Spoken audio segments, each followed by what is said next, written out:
Welcome back, everyone. We're diving into the story of Sabir Bhatia today, the brains behind Hotmail. Yeah, you brought this fascinating interview with him, right? Spilling the beans on everything Hotmail. He really does, from those early days to that wild ride of selling to Microsoft. And even beyond Hotmail, it's really a whole entrepreneurial journey, you know? Exactly. It's amazing. Executive. So picture this, 1996, the internet's just taking off. Oh, I remember those days. The excitement was palpable. Right, but email's stuck. It's this clunky thing tied to your desktop. You were chained to your desk, basically. And that's where Bhatia and his business partner, Jack Smith, they hit this firewall, to be precise. They couldn't get to their personal email at work. I mean, talk about a first world problem, right? Really. But, it's funny how those everyday frustrations. Spark something groundbreaking. Exactly. And it was a time of massive opportunity in tech, but you had to see it. Bhatia talks about pitching Hotmail to these venture capitalists. Some got it, some not so much. He even admits he didn't have all the answers on how they'd make money. Wild, right? He had something better, though. Belief. He was rock solid in Hotmail's potential. He makes this great distinction between bean counters and visionaries. What do you think? Bean counters versus visionaries still relevant in today's world of startups? Oh, absolutely. I mean, look at how many investors still don't get it today. It's all about the scale of an idea sometimes, even if the profit isn't obvious right away. So they secure funding, $300,000, which, is a lot. It's a start, yeah. But then, 3 months later, 300,000 users. How did they pull that off? That's going viral before going viral was even a thing. Remember, no social media back then? The dark ages. The stone age of the internet, really. But they're genius. It was crazy simple. Lay it on us. Every single Hotmail email had that little tag at the bottom. Get your free email at hotmail.com. Word of mouth, turbocharged. So smart. Oh, they were hooked, watching their subscriber count just climb and climb with every article written about them. And, Bhatia mentioned something interesting. Sweden.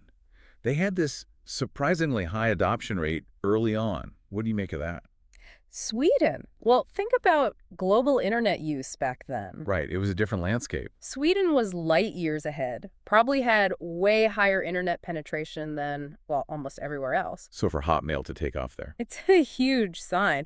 This was a glimpse into its potential, even in those very early days. A preview of the internet leveling that global playing field. Okay, so fast forward, Hotmail is exploding, and then Microsoft comes knocking. Oh. But here's the kicker. Okay, I'm intrigued. It wasn't Bhatia who reached out to them. They came to him. What do you think spurred that? Microsoft, they were the giants back then, and Hotmail was still, new. I think, and this is just me speculating, it might have been a touch of desperation. They were having a tough time, I think, providing email to their own user base, which was massive and growing. Which is essential when you're Microsoft, right? Oh, absolutely. Back then, having a solid email service, it was everything. And I think they had around 3 million subscribers on their network at that point. Yeah, and Hotmail. Already blown past that. They needed what he was building. They did. Okay, so let's talk about the deal, because this is where it gets really interesting. Microsoft's initial offer. Let me guess. Was it a big one? Oh, you know it. How much did they offer Bhatia? I'm going to say, $250 million? More than that. No way. Okay, $300 million then. You're getting warmer. All right. $350 million. That's got to be it. You got it. $350 million. Think about that for a second. That's life-changing money, right? Absolutely. And what did he say? He turned them down. What? Are you serious? Serious as a heart attack. He turned down $350 million. Wow. You know what that tells me? He wasn't in it for a quick buck, that's for sure. Right. He knew what he had. He knew Hotmail was worth more. Talk about knowing your worth, even when you're staring down Microsoft. That takes guts. I'm floored. So how did they get to yes? What were those final stages like? All right, so buckle up because Bhatia tells this story. It was tense. Lawyers, high stakes, and then picture this. Microsoft's CFO, he's getting frustrated, and he just blurts out, "How much do you want?" Oh, man. I bet the tension in that room was off the charts. Okay, what happens next? And Bhatia, without missing a beat, says $450 million. Whoa, just like that. Just like that. Can you imagine the guts? I'd be a wreck. So what happened? Did they go for it? Well, they met in the middle. Classic negotiation tactic. And boom, $400 million, all stock. All stock. Interesting. What do you make of that Good move, bad move. What do you think? Was it the right call? Well, it's easy to say in hindsight, right? But Bhatia, he saw where Microsoft was going. Their stock was on fire back then. It was. So he's playing the long game. Exactly. Long-term growth over that instant gratification of a massive check. It's a powerful lesson, Yeah. Thinking strategically about your exit. But let's be real, what happens after that life-changing payday? Bhatia actually talks about this pretty candidly, too. Yeah, it's something you don't hear about a lot. The aftermath. He doesn't sugarcoat it either. That initial high, the penthouse, the Ferrari. He says it fades. It makes you wonder, why do so many successful people, after that big win, why do they feel this way? What do you think it is? It's like the thrill of the chase is gone. Maybe. It's a good question. He also mentions something else that changes. His relationships, how people see him. It's different when you got that multimillionaire label attached to your name. Right, like you've suddenly got it all figured out. Which, let's be honest, nobody does. Nobody.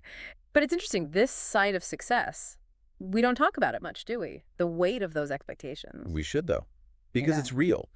But what inspires me, Bhatia doesn't just stop. He becomes a serial entrepreneur, Starts more companies, more success. And probably more failures too, right? Oh, I'm sure.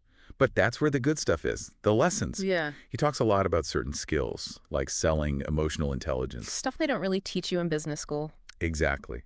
He also talks about something you mentioned earlier, critical thinking. Why do you think he sees that as so important, especially in the context of India? I mean, we're talking about a country becoming this hub of innovation. Well, if you think about it, critical thinking is the foundation for change, right? Questioning things, challenging the way things have always been done. It's crucial.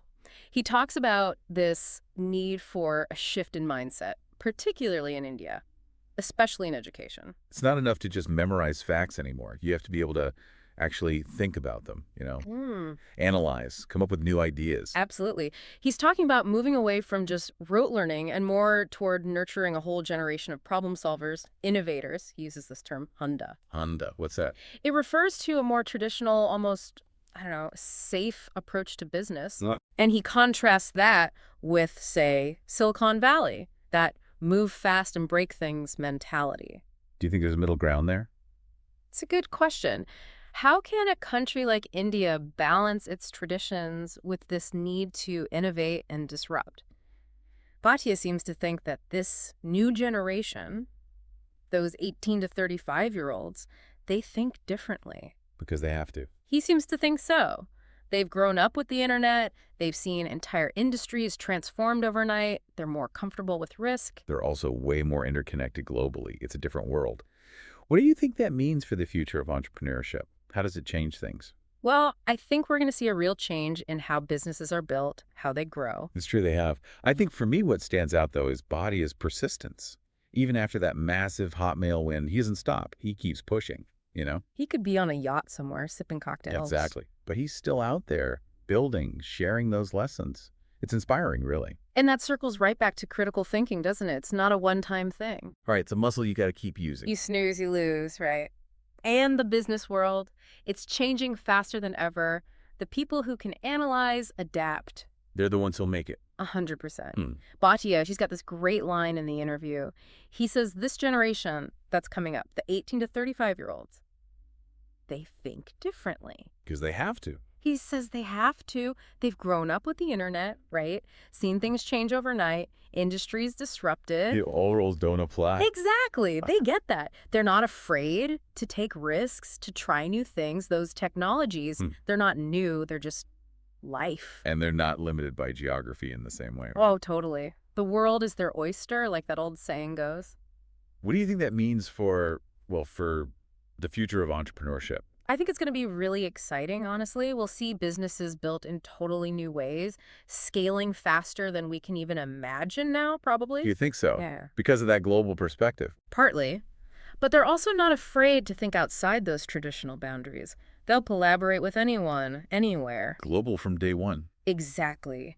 Bhatia seems to think they hold the key, to bridging that gap. Between that Hunda And that Silicon Valley disrupt everything mindset. Yeah. Do you think he's right? Is this generation, are they the ones to make that happen? I think they have the potential. They've got the tools, the mindset, that global view. But it's not going to be easy. It'll take a lot of work, determination, and that critical thinking we keep coming back to. Always.